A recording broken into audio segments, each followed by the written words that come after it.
There has been a large demand for steam train excursions around the world, and in New Zealand this has largely been fueled by the irrepressible passion of one man. This Kiwi was so keen to get steam trains back on the main line that he founded Steam Incorporated and finally Mainline Steam. For this to be possible, it required unrelenting pressure on the rail authorities by a select few at the time. This man is still the driving force behind mainline steam excursions around New Zealand, and his name is Ian Welsh. My love or my passion has always been steam excursions on the main line, where you're not limited just to one section of track. And as a result of forming Mainline Steam, I think most of the engines, our engines have covered literally from, not going to say Kaitaia to Bluff. We've certainly been to Bluff, and we've been to Otiria, which is the furthest north one could go at that time. So there's not many lines that we haven't been on in New Zealand. That's what excites me, if you like. Kia ora, I'm Bethany Grace Miller, and I'm one of those fortunate enough to be able to experience these steam train excursions. So today I'd love to share a bit about what that's like through a range of films.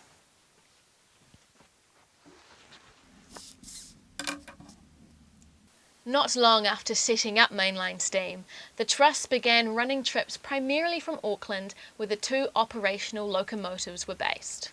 This is a story that dates back to 1989. Before the era of digital filmmaking.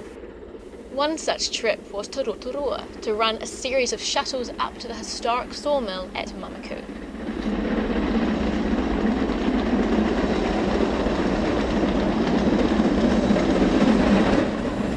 An approach from a trust called the Second Chance Trust. They wanted to run steam over the Christmas period when the tourists the New Zealand tourists were in Rotorua. And it's a very, very pretty line. It's a lovely line. So we took the KA up there, and I think we ran for 2 weeks. The first year was very successful. The train was popular and it was successful over the 2-week period. The next year, the Second Chance Trust decided to run it again, and that time the director of the trust had decided that Mamaku had a lot more to offer to them. He felt people would be happy to be up there for something like 2 or 3 hours. So we'd run up in the morning. In reality, they literally, a lot just hung around till the train was ready to depart, back down to Rotorua. And that year was not successful at all. And I think it was the change of timing. It really meant that the trip occupied people for a full day, or family for a full day. And so literally the wheels fell off.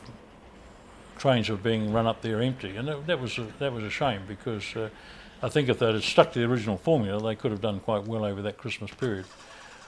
Probably a 5 or 6 day period. But New Zealand's a small country and limited population, so it is a limited market. I think you've got to tailor whatever you do to the size of the market and be a bit realistic with your expectations.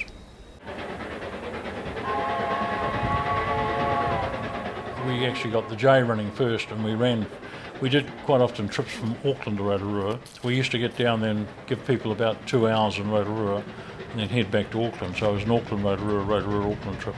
KA came on the scene later on. It cost a lot of money to move a steam engine or were based at that time in Wellington.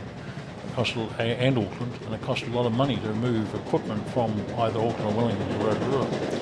So you've got to be guaranteed a certain amount of patronage or a certain sum of money, which we were by the Second Chance Trust, before you can actually commit yourself to doing it.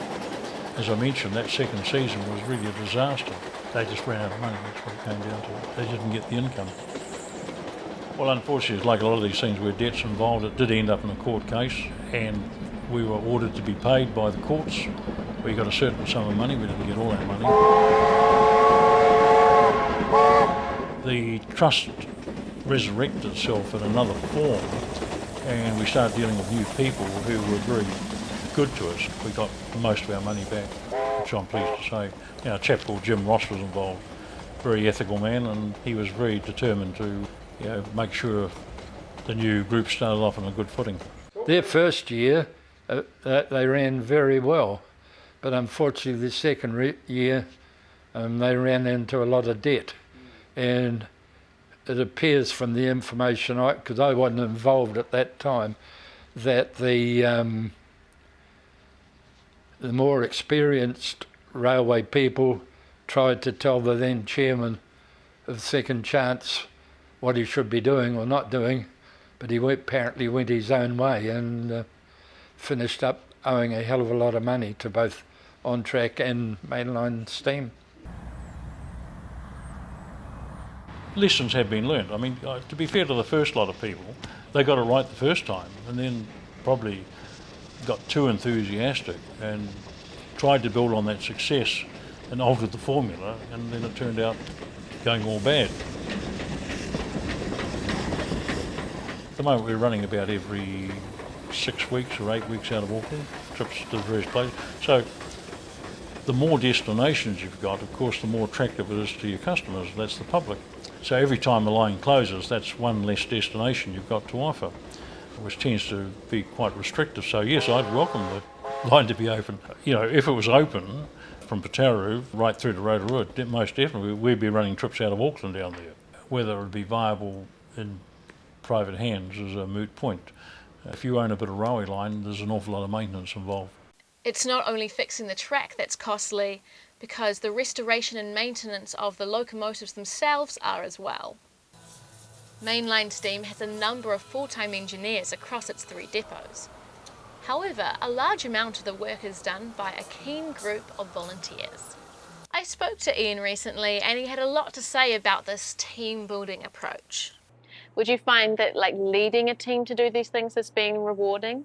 Oh yeah, definitely. You can't do this on your own. You tend to find other people with similar views to yourself, and there's a lot of joy in that. There's a lot of joy in communicating with people of like minds.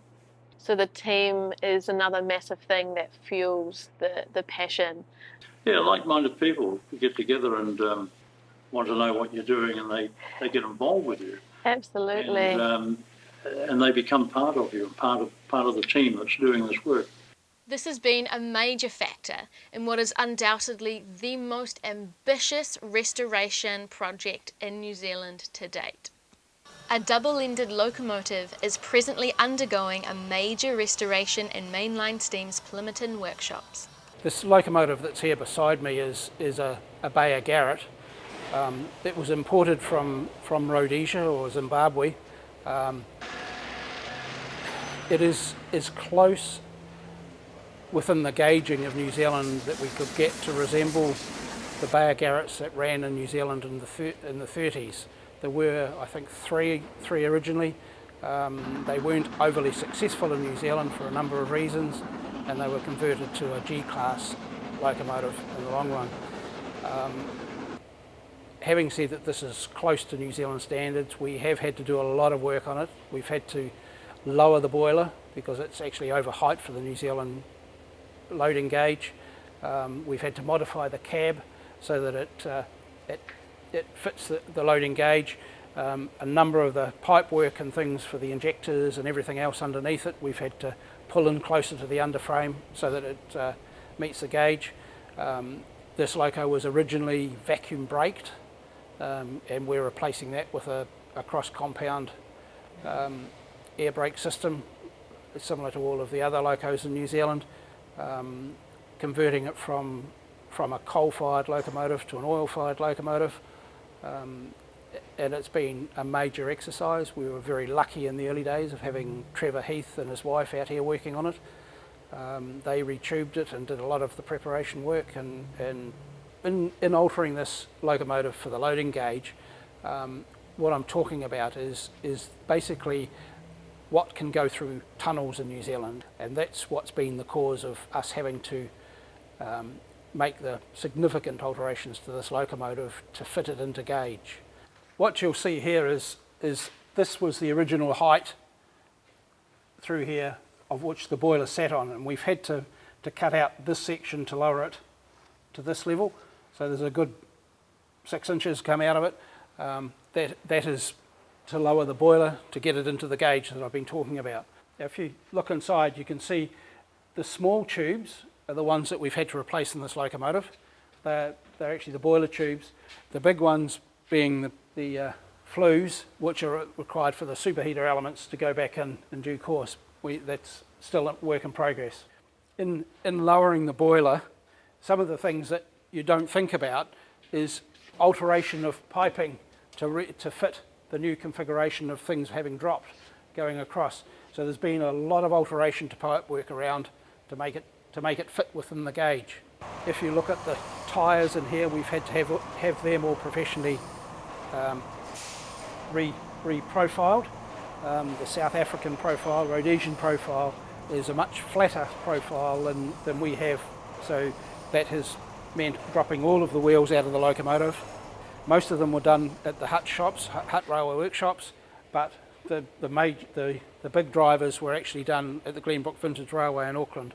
These pipes here are all the superheater elements, and they fit from the header down inside the flues, as you see, which are the big tubes in the boiler.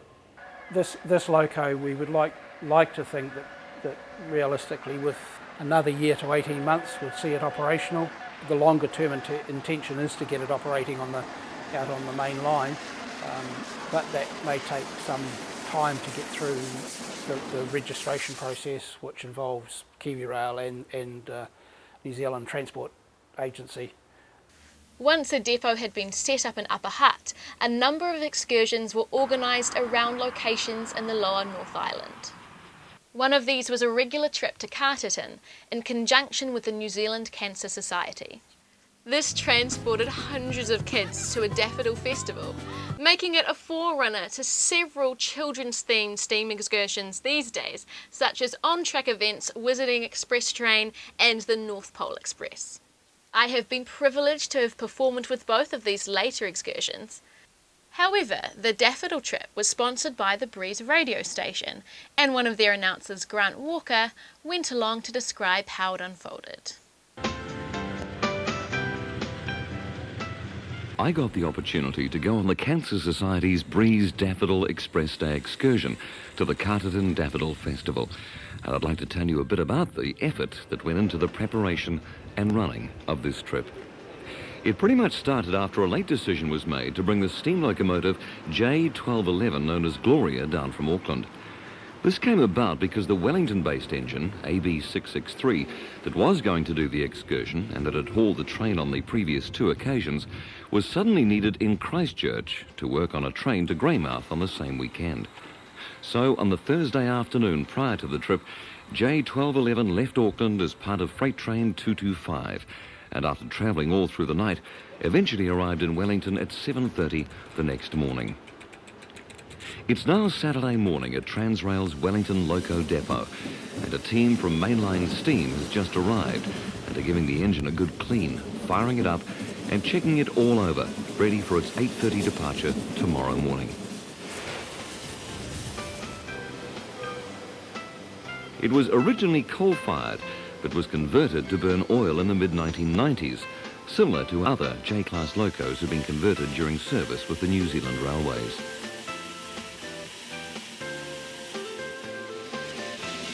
So tomorrow morning, when we get here, all we're going to do is light up and do the oil cuts. Yeah. So tomorrow morning, you can light this up, and I'll just add a watch.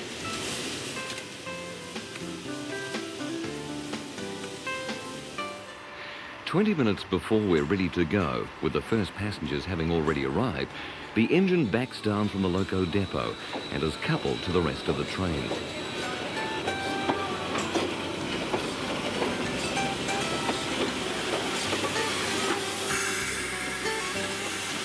Steam locos seem to attract plenty of attention.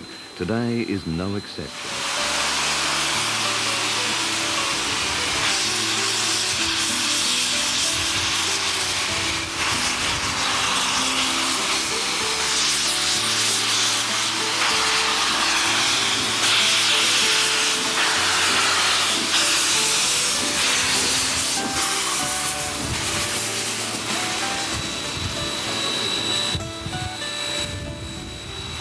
With a lot of hiss and a little bit of roar, today's adventure finally gets underway for the 500 passengers as the Daffodil Express, comprising of 10 carriages and 2 power vans, moves away from platform number 8.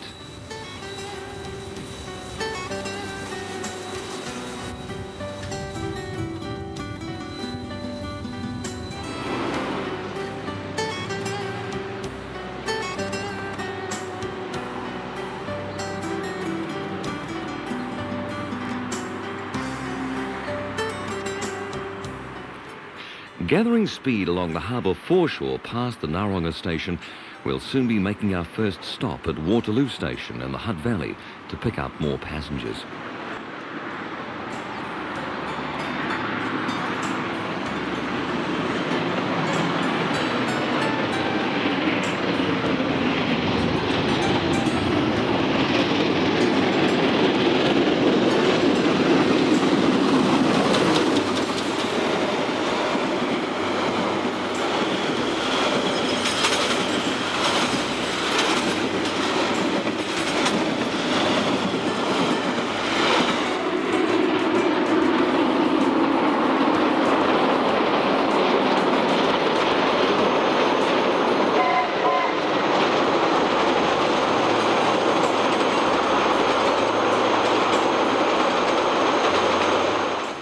Slowing down to come into the Upper Hutt station, we'll be picking up more passengers and attaching 2 Transrail diesel locomotives up the front to take us through the long Rimutaka Tunnel to Featherston.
We're looking out at a view that's only been seen by railway travellers since 1955. Before this, a rail journey to the Wairarapa involved a torturous trip up to the summit of the Rimutaka Ranges, then down the famous Fell Incline to the now abandoned township of Cross Creek.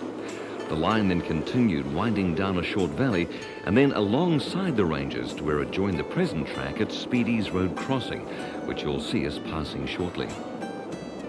After 80 years of operation, the Fell Incline route was replaced by a shorter one with 2 tunnels, including the 8-kilometre long Rimutaka tunnel we've just come through. For safety reasons, because of its length, we've got the diesels up the front with the steam engine. They'll be coming off shortly at Featherston, and we'll wait there until we come back later this afternoon.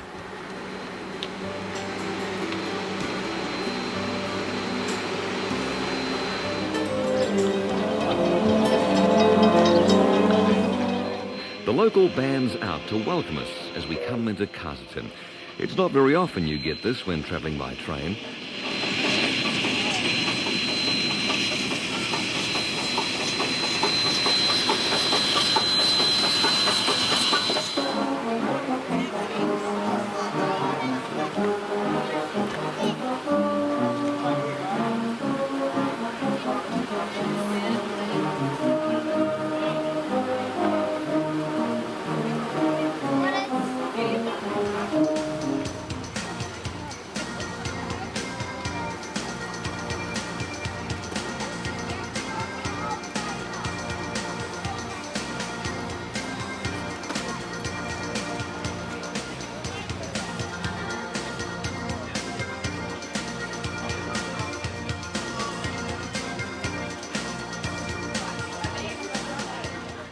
There's buses waiting to take us out to Middle Run Farm, about 10 k's out of Carterton, where there's a paddock of daffodils just waiting to be picked.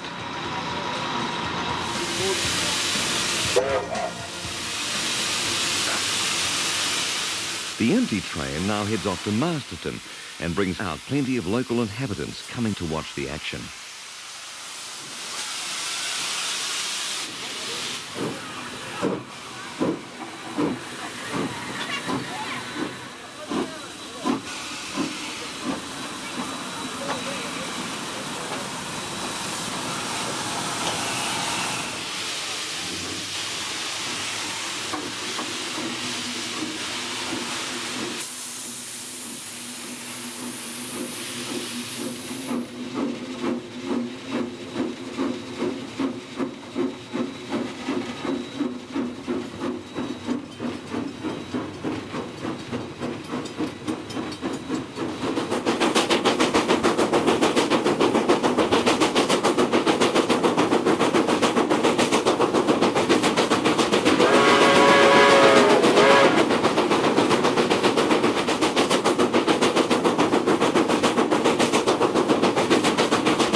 It's time for the engine to head back onto the south end of the train, next to my carriage, and it'll shortly come back to Carterton and wait for us to arrive back to the station.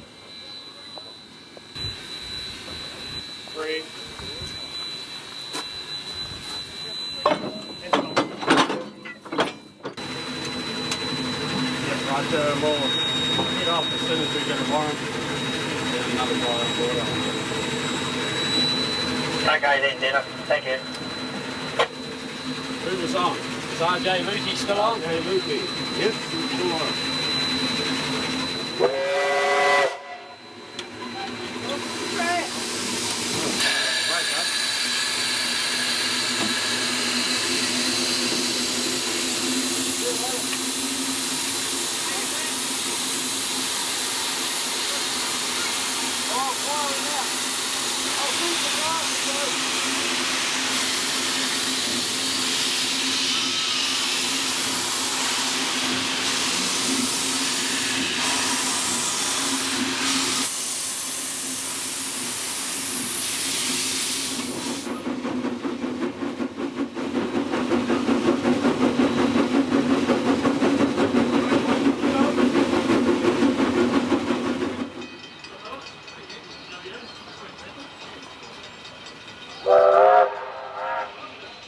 Carterton Station was built over 100 years ago and has recently been restored by a group of enthusiastic locals to its former glory, and it now contains a small museum of local and railway history.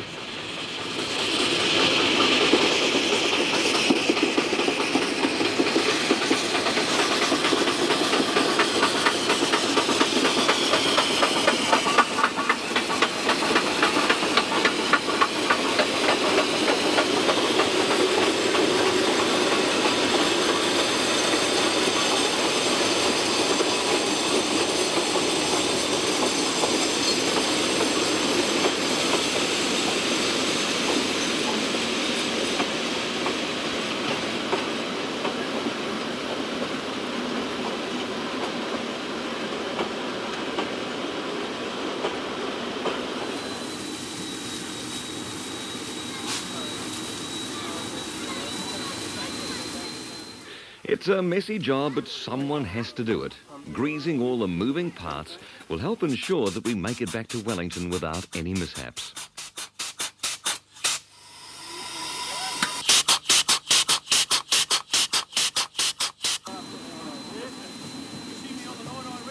The weary and some not so weary passengers return to the station and take their seats while waiting for the scheduled 3:30 departure of the train.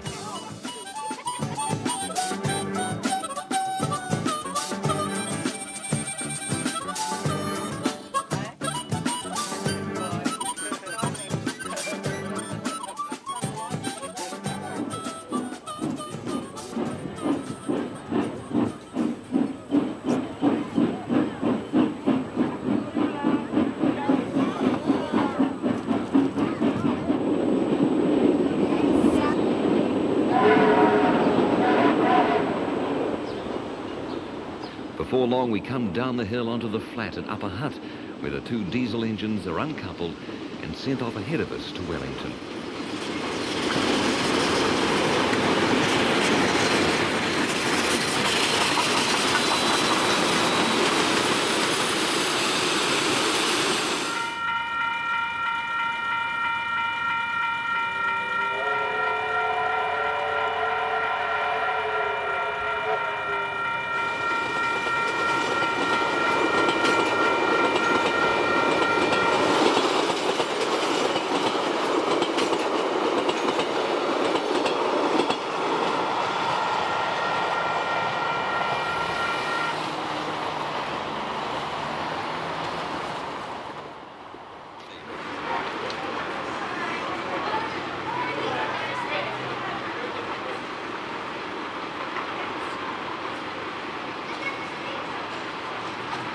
At last, and a few minutes early, we come into platform 9 at the Wellington railway station.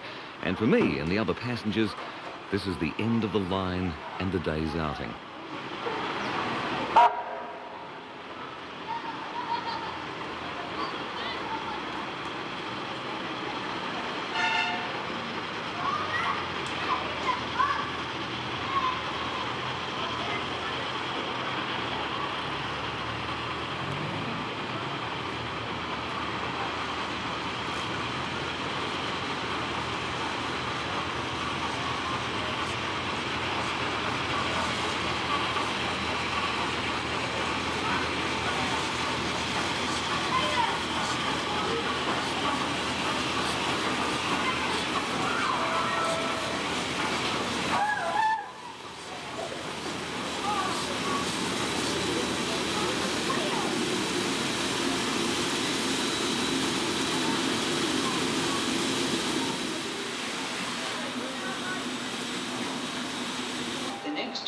Metro service to Paraparaumu, stopping at all stations from Takapua Road, will depart from platform 5 at 5 o'clock.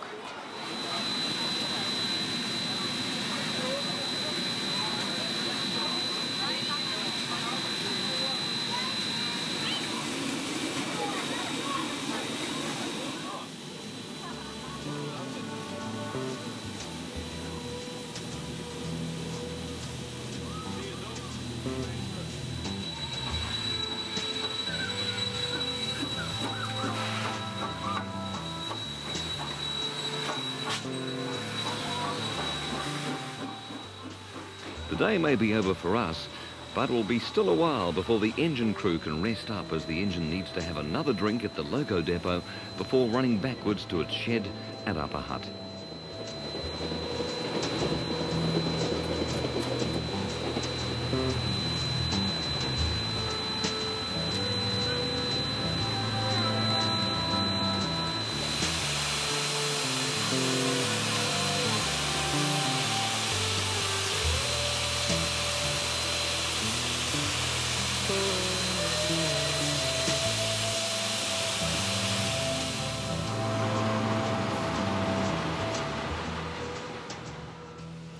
It's just gone dark by the time the engine and its weary crew arrive home, and after a little bit of shunting to get the engine to the right end of the row of wagons outside its shed, it's time to put it away until it needs to be fired up for its next memorable excursion.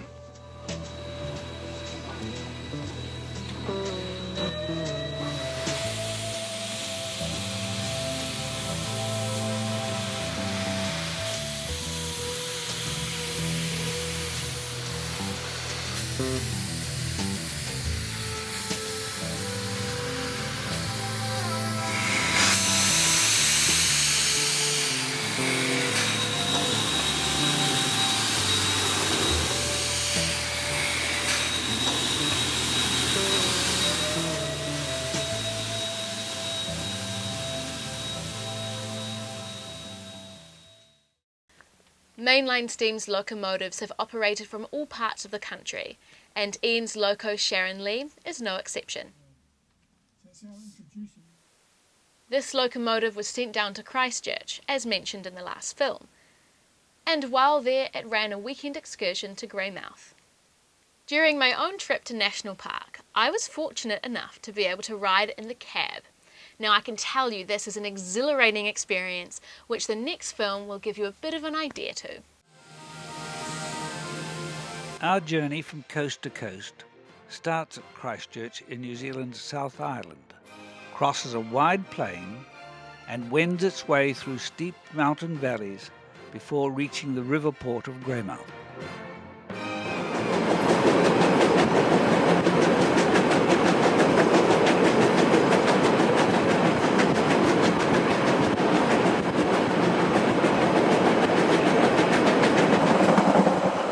We're now onto the broad Canterbury Plains, and we'll soon be climbing up mountain valleys to reach the summit of the line at Arthur's Pass. This trip was first made possible in 1923 with the opening of the Otira Tunnel, and is now considered one of the great train journeys of the world.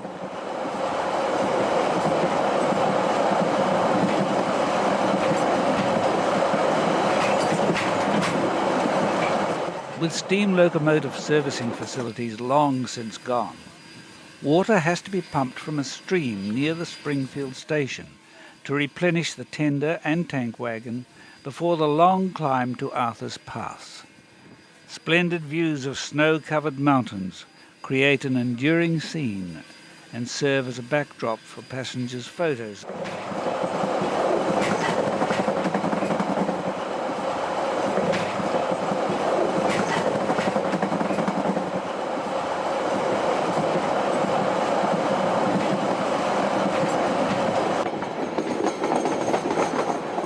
As the train begins to thread its way up the Waimakariri River Valley, the mountains close in, and we begin piercing through a series of tunnels, crossing deep ravines and high steel viaducts, and entering narrow, steep-sided gullies.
Leaving the tunnels and viaducts behind, we climb the steep Avoca bank before the way ahead opens out into a broad alpine plateau. It's little wonder that ever since the line was opened, passenger trains through this rugged mountain region have coined the name Transalpine.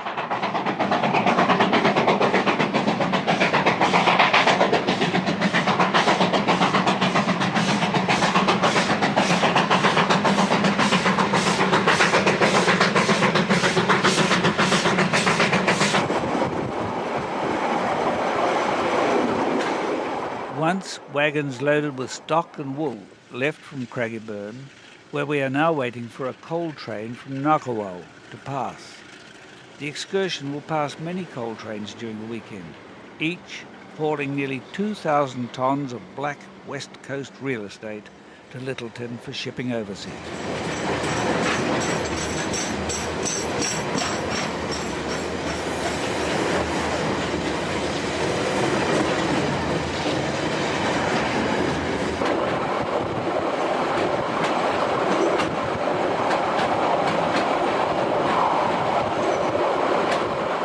Temperatures plummet as the weather deteriorates in this inhospitable terrain, allowing us to see a different perspective to the majesty of the mountains rising high above us.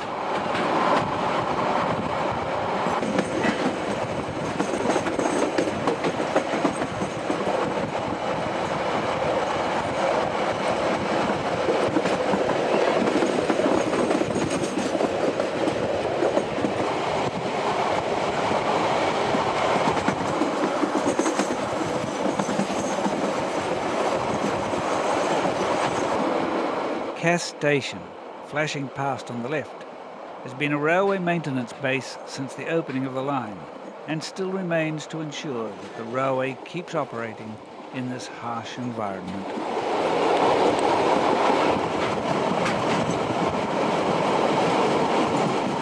The line rejoins the Waimakariri River again near Mount White after a deviation during the last few kilometres of our journey.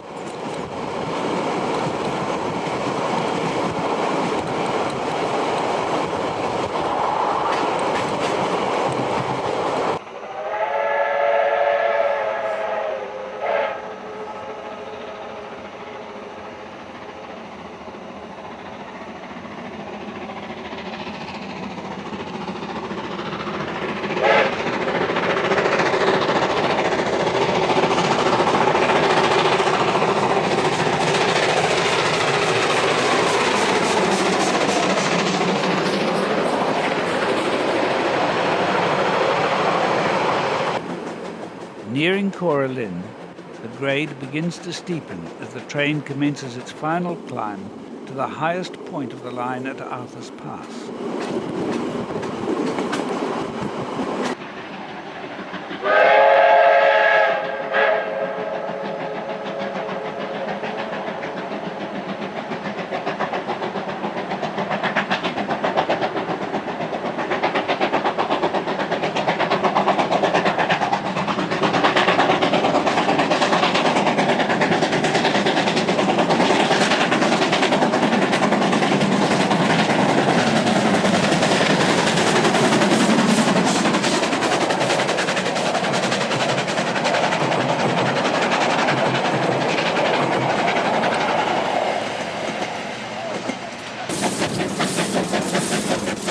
In the cab, we can recall the drama of the age of steam, as the driver guides the train skillfully during the final slog up to Arthur's Pass.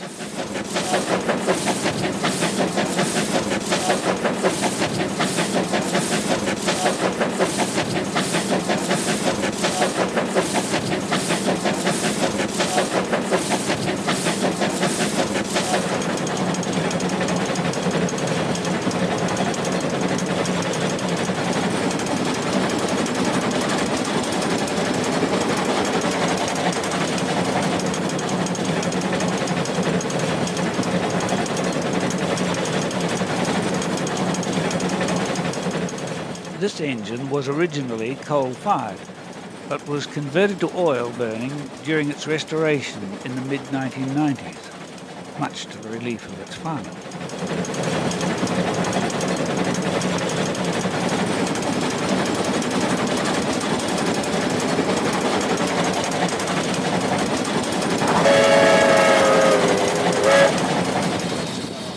We arrive at Arthur's Pass and will soon be descending through the 8-kilometre-long Otira Tunnel to the west coast. This tunnel through the main divide, completed in 1923, was bored under thousands of feet of solid rock and a small lake. It was the longest in the southern hemisphere at the time and slopes downhill towards Otira at a grade of 1 in 33.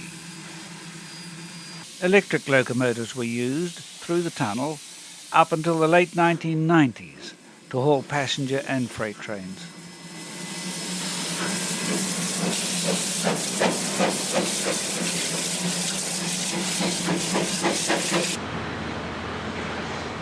For safety reasons, diesel locomotives will now be placed at the front of the train and the steam engine will have its fire put out. Shunting manoeuvres are required to place our tank wagon between the diesel and steam locomotives, allowing time for passengers to breathe the fresh mountain air and get photos at the highest railway station in the South Island.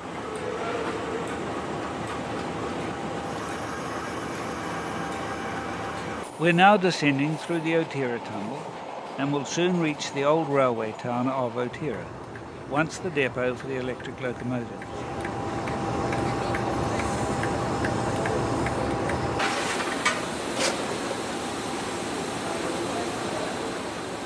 The steam engine's fire is restarted, the diesel locomotives removed, and the tank wagon placed back behind the steam engine in readiness for us to continue our journey.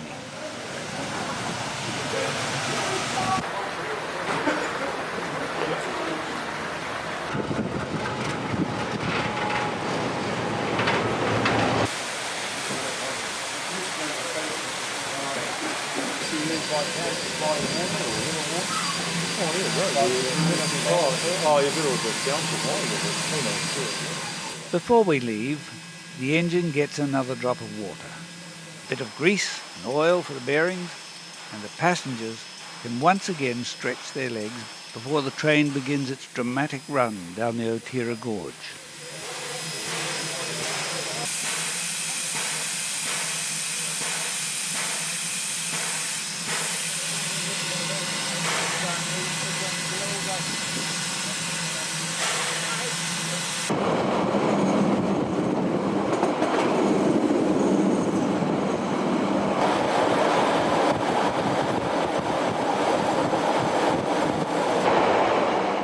Another of the many daily coal trains is waiting for us at Aikens as we race past its 2 diesel locomotives and 24 wagons.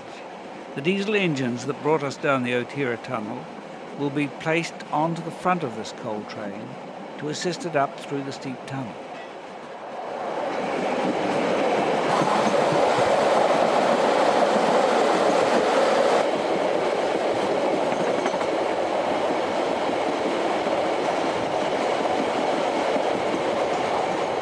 The valley begins to widen as we reach the Taramacau River, which is covered light blue by the melting snows from high up in the Southern Alps.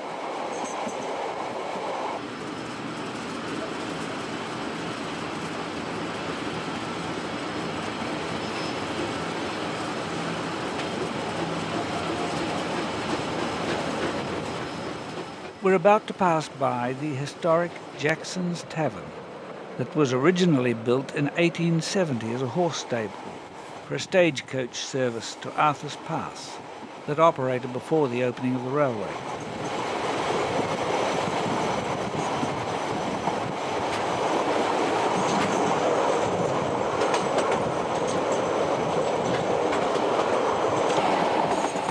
Darkness closes in on the train as it races downward towards the river port of Greymouth.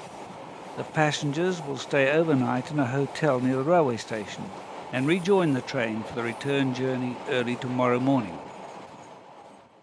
In 2006, Sharon Lee was back in the South Island again, this time taking part in the centennial celebrations for the Dunedin railway station.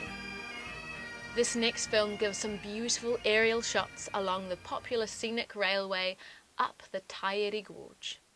In 2006, a celebration was held to mark the 100 years since the opening of the Dunedin railway station, and 663 went south to take part in the festivities. Being back at one of her old stamping grounds was enough of an excuse to run her back up the Taieri Gorge on the Otago Central Railway.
Most passengers like me turn up to the platform and hop on the train. Not quite like that for the rest of the crew though. Of course there is a huge effort behind the scenes, such as today where all around me there are people cleaning carriages and getting the steam pressure up for a trip happening in 2 days. This next film shows the excitement of the train both on board and off.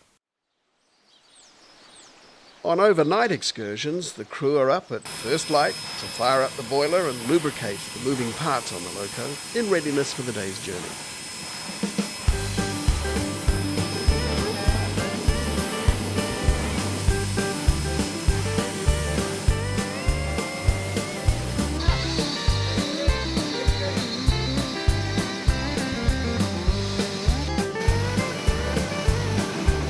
The Napier Kiwi Rail locomotive depot is some distance from where the passengers live, and it'll take some time to reverse the train back to the station.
Today, the train will be full with additional local passengers having bought tickets to be part of what may be the final passenger rail journey on this line.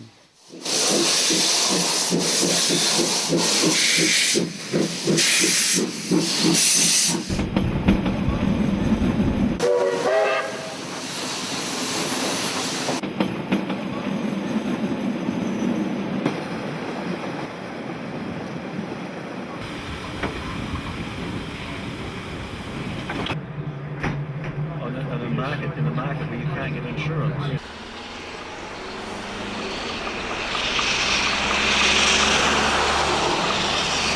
We've got a lot of people today, so we try and form up into a bit of a line so everybody gets a good shot.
Here, railway enthusiasts have restored and preserved the tiny station precinct at Waiponga.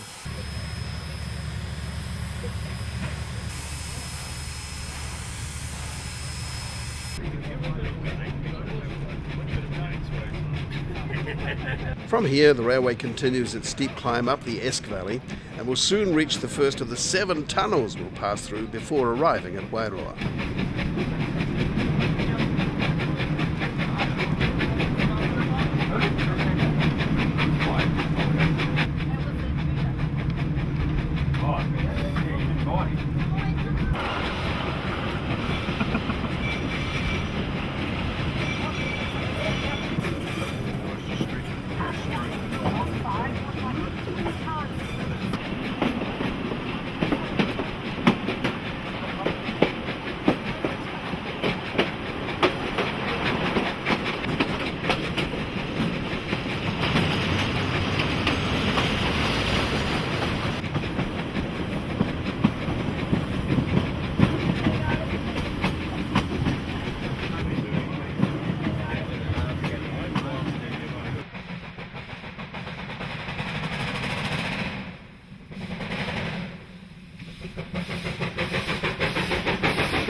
These railway sidings at Waikowao are now the only remaining trace that was once a large sawmilling plant in operation, along with a thriving community.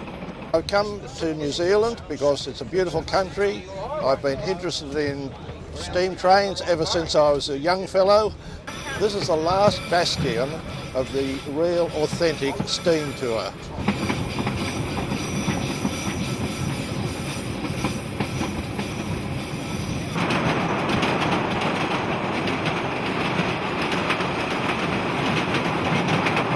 When I was 17, I worked for the railways in the goods office. That's actually when we had a very active railway business operating.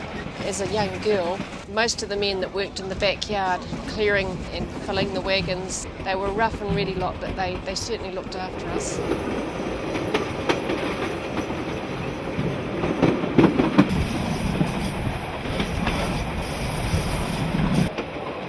This broken country required numerous viaducts to make this railway possible, and the high barriers were essential to prevent trains being blown over the side.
We've already passed over 3 high steel viaducts, and this one, crossing the Mohaka River, is not only the highest on this line, but also the highest in New Zealand.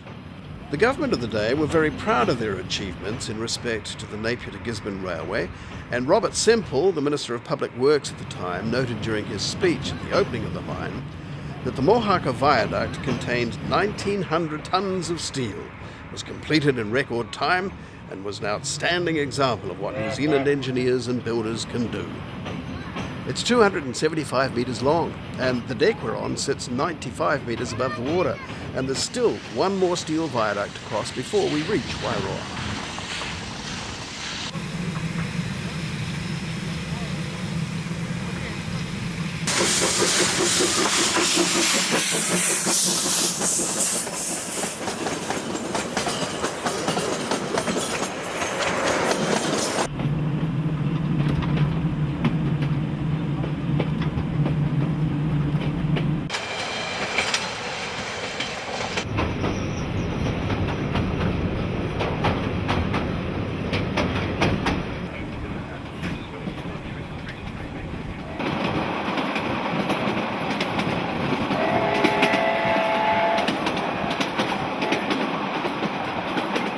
Unlike many of the people on this trip, I'm not really a steam fan so much as I am just a railway enthusiast. I enjoy trains, I enjoy the experience of riding trains, and I enjoy seeing what the different operating practices and procedures are around the world.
Re-watering the locomotive at some point. I don't know whether they're going to do that before they go out the train or after.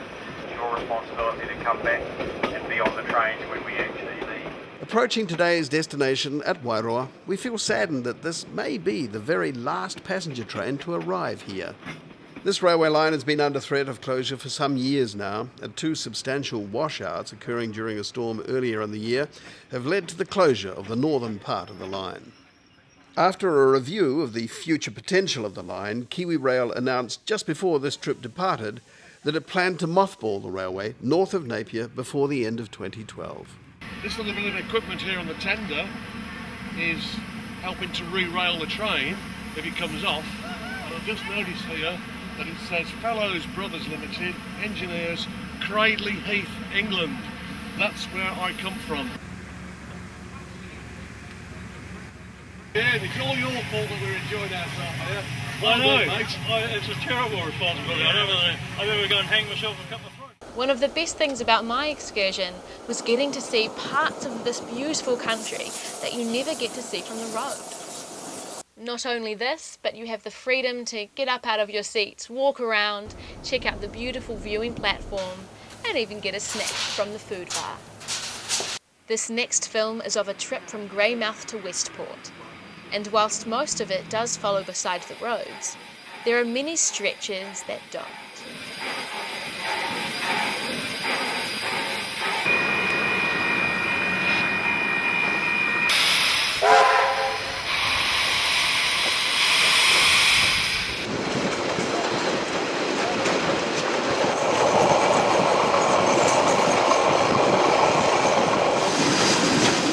The remnants just across the road are of the Dobson coal mine, and it was one of a number alongside the river around here.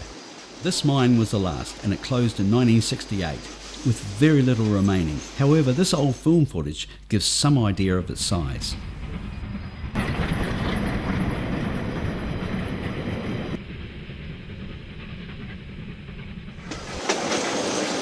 The Brunner mine on the other side of the river was the largest underground coal mine in New Zealand, and the suspension bridge built in 1876, along with the preserved remains of a few buildings, are all that is left of this once busy place.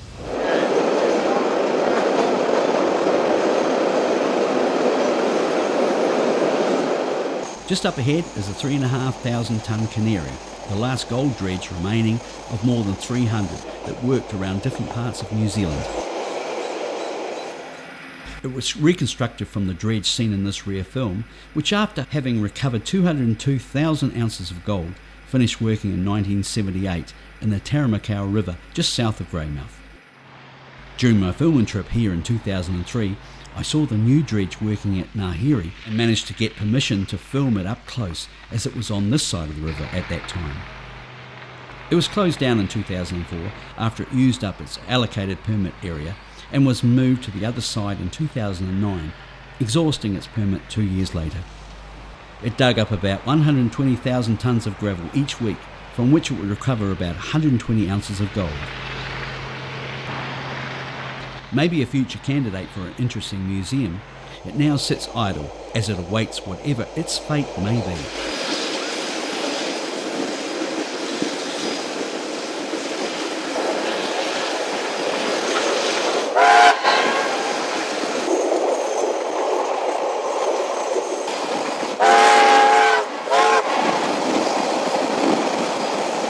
Turning eastward out of the Grey Valley, the loco starts attacking the grade up to the Reefton Saddle, the only hill we'll encounter on the line through to Westport.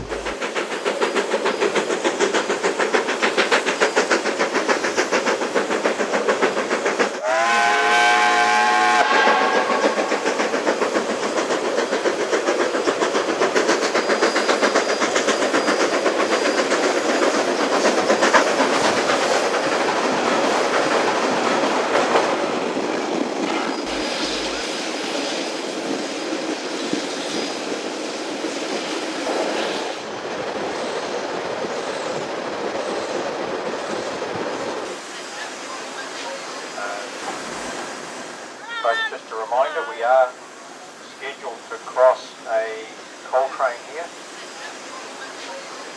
so please don't go out to the rail yard area, stay on the platform. When gold was discovered on the west coast in the 1860s, fortune seekers flocked from around the globe. Reefton was laid out around 1870 after reefs of gold-bearing quartz were discovered in the surrounding hills. It has a population of about 1,000 and is still a busy mining town with both gold and coal mines in the vicinity.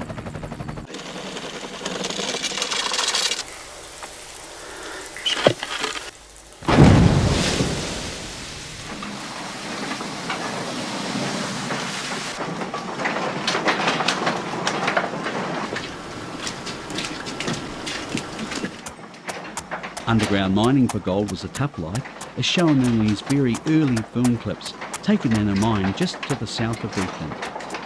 The quartz rock had to be broken down in the mine, then brought out in small trucks hauled by pit ponies before being pulverised by stampers.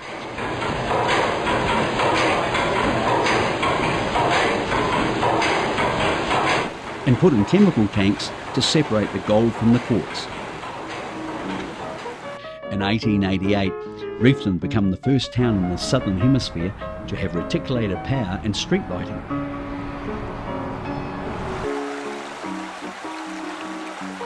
A hydroelectric plant was built. Broadway, Reefton's main street, was lit by electric lamps and the future looked bright.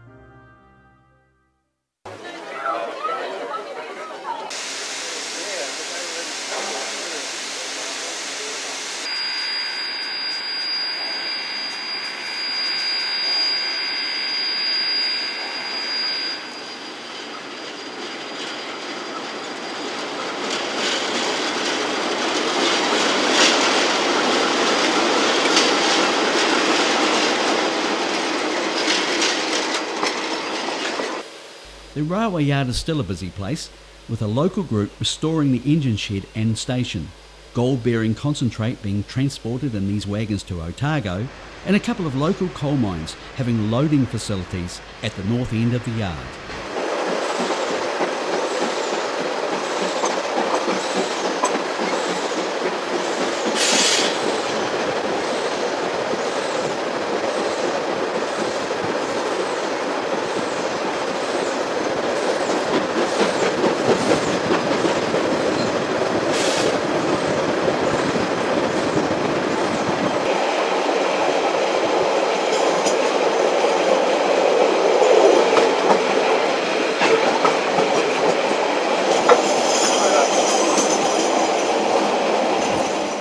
While we wait for a coal train to pass at Cronodon, one carriage is quiet, while in another we have a less than quiet party with one very young passenger celebrating his second birthday with some friends.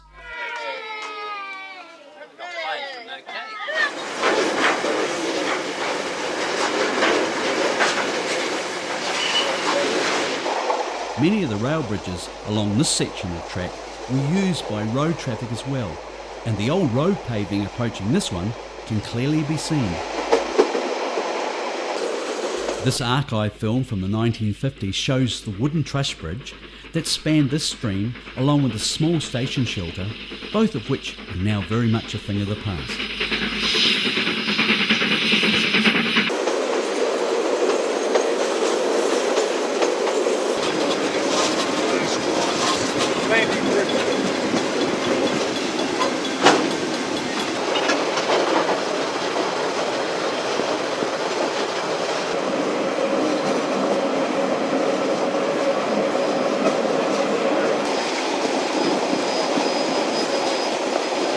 We're passing through the Anangahua railway yard that was once busy with coal and timber being loaded into wagons for transporting out.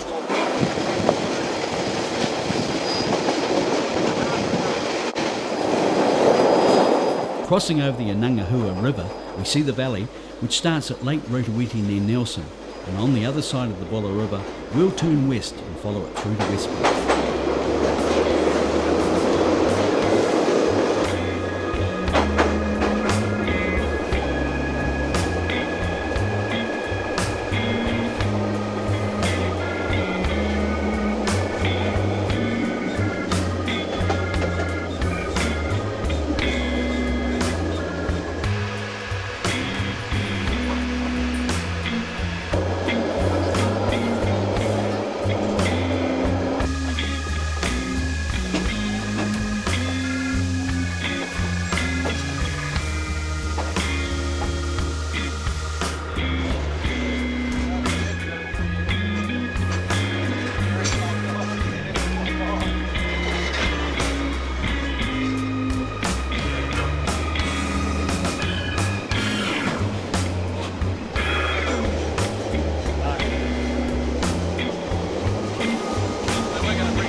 we get a somewhat wet but friendly welcome after what has been a great second day on the rails.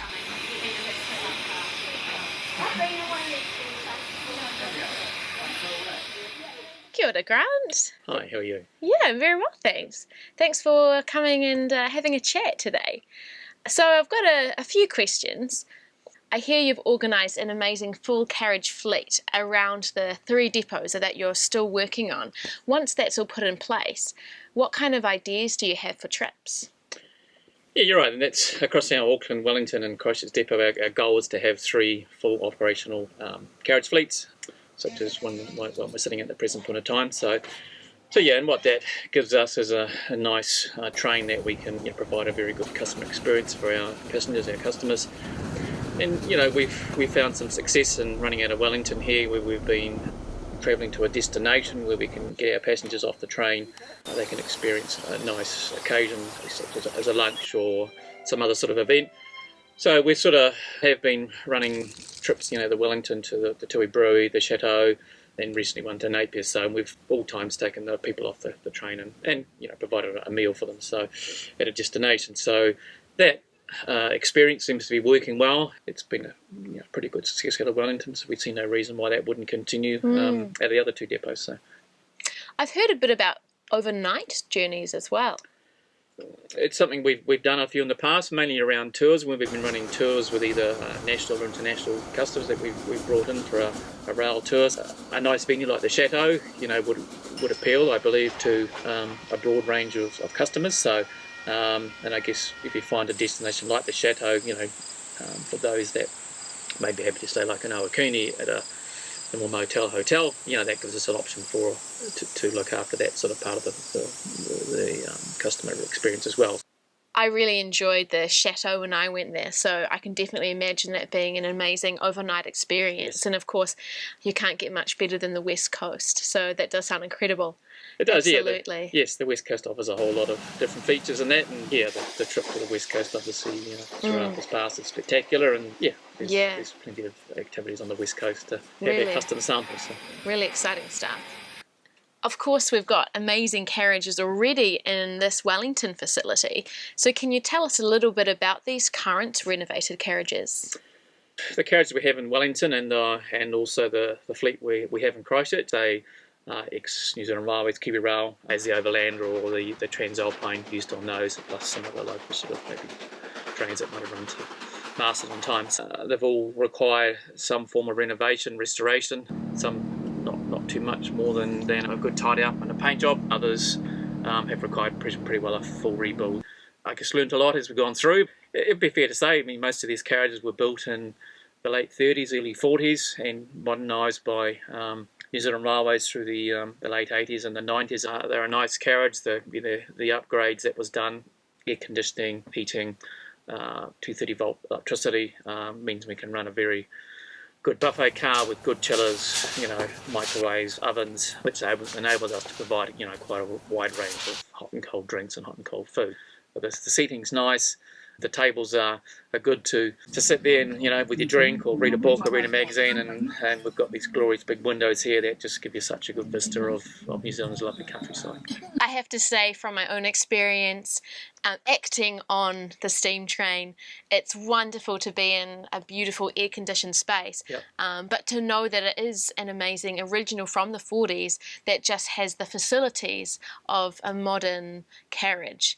And of course the tables, it makes you feel like you're always in first class. Yes. It's very nice. Well, thank you. It is. Look, we're proud of them and we do our best to present them well, and we have a good volunteer base. Our carriage attendants spend a lot of time preparing the train inside, and then we wash and clean them and do obviously all our pre-checks, mechanical checks prior to going out. So we're proud of them, and we do our best to present them as absolutely best condition as possible.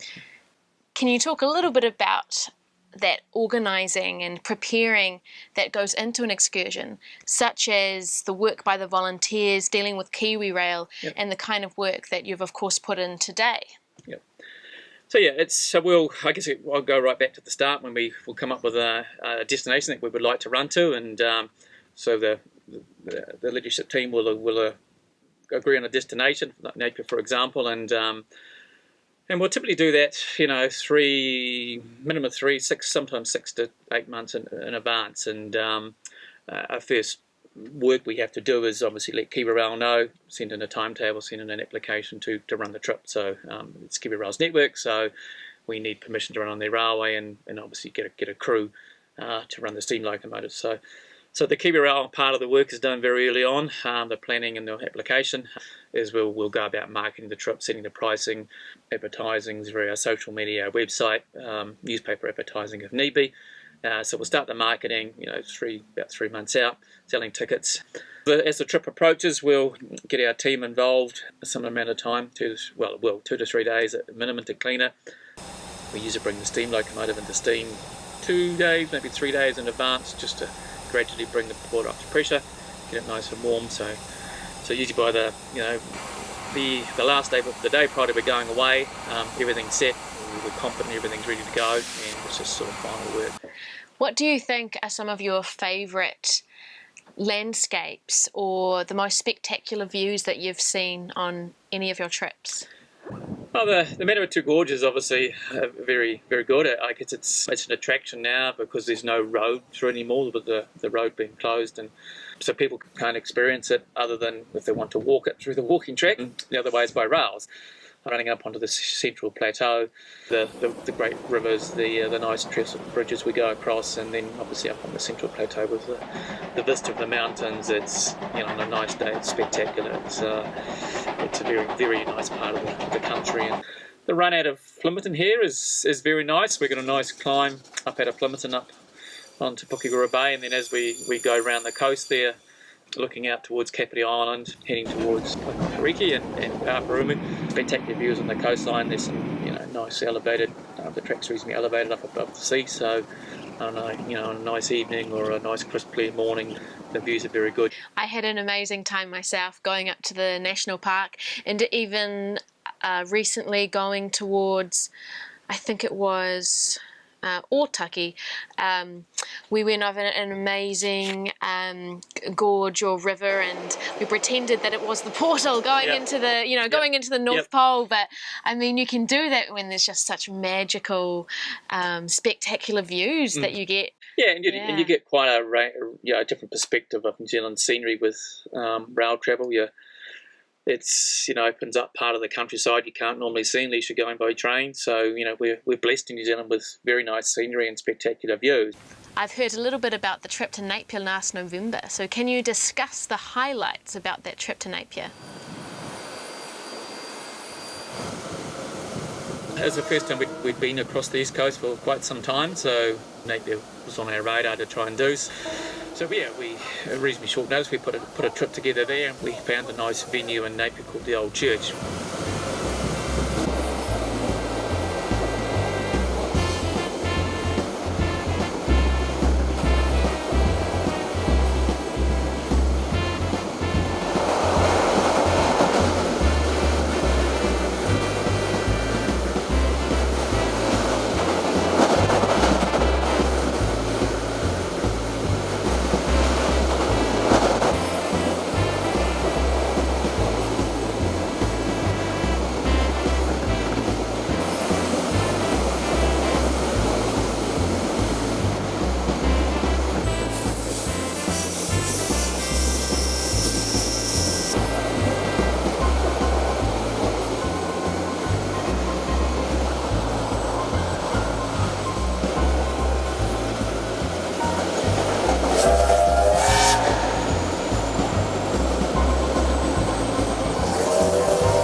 Palmerston to Napier, and it was a trip that not many of us had done for quite some time, so it was nice to continue on through the Manawatu Gorge, and we headed up the east coast line to Napier, so yeah, it was a nice run.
Great bridges and that we went across around Ormonville, and there was some spectacular scenery there.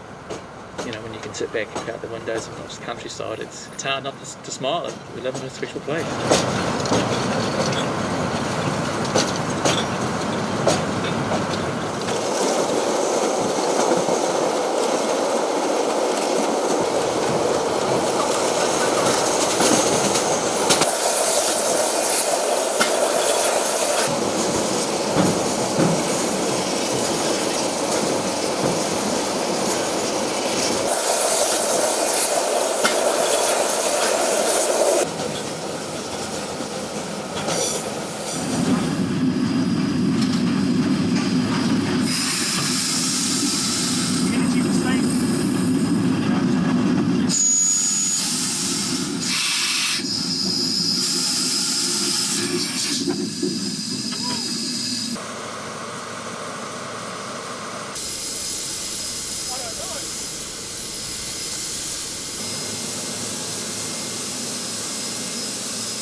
The lunch venue was very nice. It was an old historic church on the outskirts of Napier that, you know, catered us for us very nice with a nice lunch and, you know, provided a nice and pleasant experience. So we had lovely vineyards around it. So yeah, it was nice rolling down through Hastings into Napier there, and nice to get the steam train back there. So we had a very pleasant day.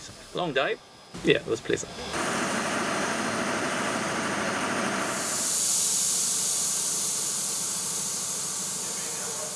The slightly different destination from where we'd been running for the last 18 months was ideal. So yeah, we'd like to go back there again probably this year, if not in 2020. So Well, thank you so much for coming and chatting. No problem, my pleasure. Thank you very much. Yeah.